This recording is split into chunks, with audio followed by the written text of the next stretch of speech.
Welcome to Kenton's videos. Enjoy the video. Measure 2 cups all-purpose flour, 1 teaspoon baking soda, and 1/2 teaspoon salt into a bowl to combine dry ingredients. Mix briefly and set aside. In a separate bowl, cream softened 1/2 cup, 113 grams, unsalted butter with 1 cup brown sugar, and 1/2 cup granulated sugar until light and fluffy, about 3 minutes. Add 1 large egg and 2 teaspoons vanilla. Mix.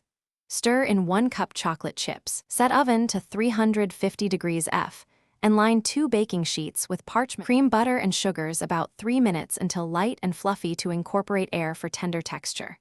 Add the egg and 2 teaspoons vanilla, then mix until combined. Fold the dry ingredients into the wet ingredients until just combined. Do not overmix or the cookies will be tough.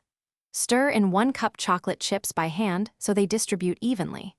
Use a 1/5 tablespoon scoop to portion dough into roughly 2-inch mounds, spacing them 2 inches apart on the prepared sheet for uniform spreading during baking. Bake the portioned cookies 10 to 12 minutes at 350 degrees F, rotating the sheet front to back halfway through if your oven runs hot. Look for golden edges and centers that still look slightly underbaked. Remove from oven and let cookies cool on the baking sheet for 5 minutes so they set without breaking. Transfer to a wire rack to finish cooling.